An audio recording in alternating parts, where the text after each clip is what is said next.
I was especially glad to hear the theme of this year's event, not because I enjoy the fact that feminists still have to resist inside universities, of course not, but because this is a question I have been working on, researching, and thinking about for a long time. My area of research is the transmission of knowledge produced by academic feminism into society, more specifically through education, and even more specifically through teaching in universities. In my doctoral thesis, I studied how this rich and rigorous feminist knowledge, theoretical, epistemological, empirical, and pedagogical, is being incorporated into university classrooms, especially in degree programs that train future teachers. So this is why I know quite closely the kinds of resistance faced by those of us who teach feminism in higher education, and also the ways in which we research in return. The Spanish case is especially interesting. Spain is a country with a strong feminist tradition as a social movement and an academic field, and also at an institutional level.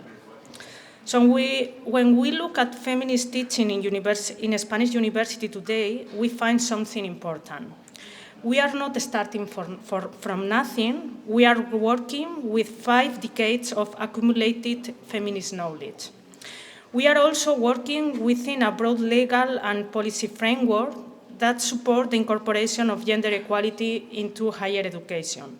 From the 2004 Organic Law of Protection Measures Against Gender-Based Violence to the 2022 Organic Law of Comprehensive Guarantee of Sexual Freedom, which further strengthened this mandate, among various other laws.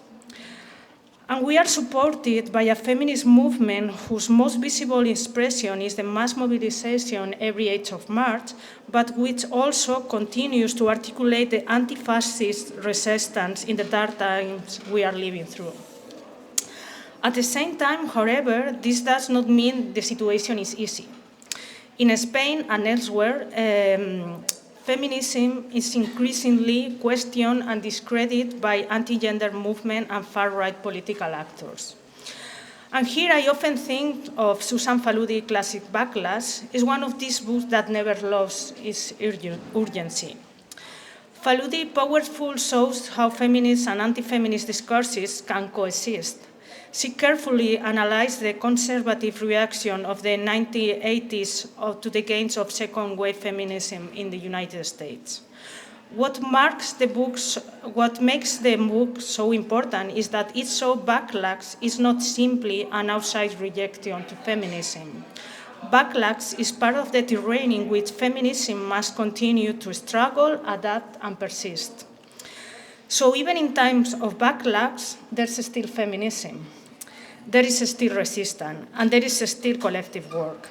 And I think that is a very important reminder today, because sometimes when public debate becomes hostile, it can feel as if feminism is disappearing, but it's not disappearing, it's being contested, and this is very different. Today, the point that I want to focus is this one.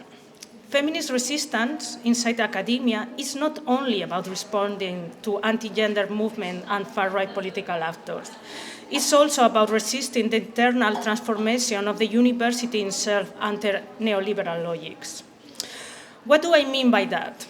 I mean a model of university that you all well know, as an academia that is increasingly value competition, productivity, measure input, outputs, and managerial efficiency about other ways of doing academic work. Other ways of doing academic work that are fundamental for the maintenance of university as transformative teaching and research institutions.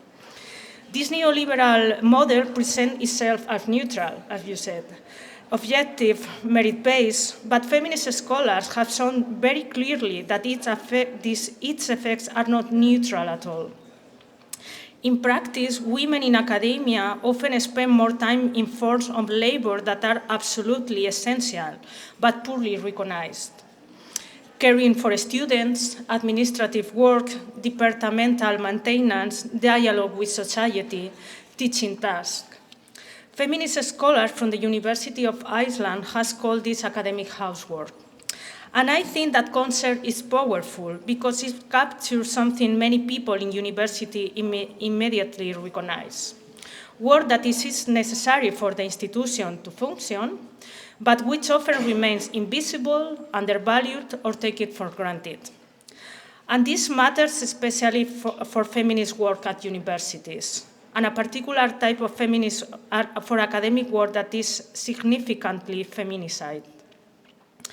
Feminist academics are very often involved not only in teaching and researching, but also in sustaining women, gender, queer, and feminist studies, building networks, mentoring students, supporting equality work, writing reports addressing gender imbalance, and keeping institutional commitments alive. And all of this is university work, and a very important university work. But much of it is not rewarded in the same way as other activities that are directly linked to generation of economical value.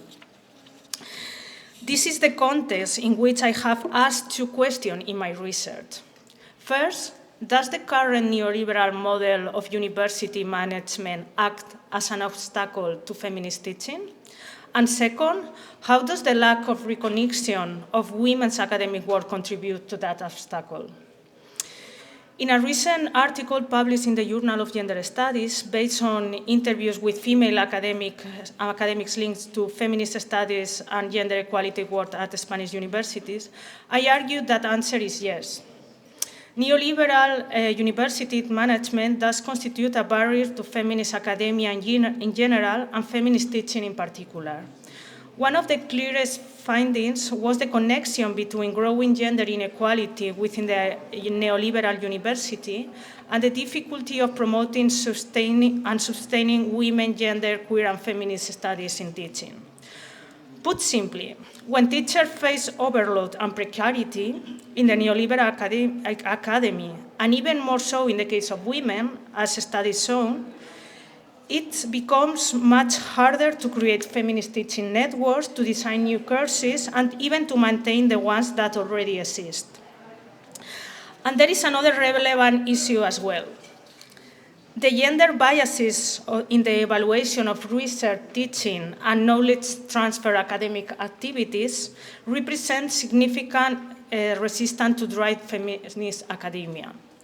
The neoliberal system tends to reward research, measurable productivity, and force of transfer linked to economical value, while overlooking the care, emotional labor, mentoring, coordination, and social commitment that feminist teaching often requires. And this is closely related to the fact that these ways of working are often carried out more by women than by men. So the obstacles are both practical and structural, because the very criteria used to judge academic merit already disadvantage the kind of work that sustain feminist teaching. And I would like to end with a more personal reflection, because beyond my formal research, this is something I observe in everyday academic life as a researcher. If I think about the forms of resistance we need right now, I will say one of the things most under pressure is committed research itself. Research that is slow, careful, rigorous, ethical, non-extractive. The neoliberal university often requires quantity over quality, speed over reflection, performance over substance. And that has consequences. It makes it harder to produce knowledge that takes time, knowledge that grows through careful thinking, ethical relationships, and serious engagement with the world. For me, resistance also means defending another way of doing academia, a way of research and teaching that remains committed to social justice and not only to metrics. And I want to end not with despair, but with hope. For me, one way of resisting is to keep on working on the projects I truly believe in, to work in ways that feel intellectually honest and politically meaningful. To meet some of the demands of the system, yes, enough to survive, enough to gain some stability, but without allowing those demands to define the full meaning of our work. And above all, not to do it alone. To do it with colleagues, with mentors who become friends, with feminist networks, with solidarity, because surviving neoliberal academia is already difficult. Transforming is even more difficult. And both tasks require collective strength. So if I had to answer the question one last time, what does feminist resistance inside academia look like right now? I would say it looks like continuing teaching feminism, always, even in hostile times, continuing to think, continue to care, continue to build networks, and continue to defend together a different idea of what the university could be. Danke schön.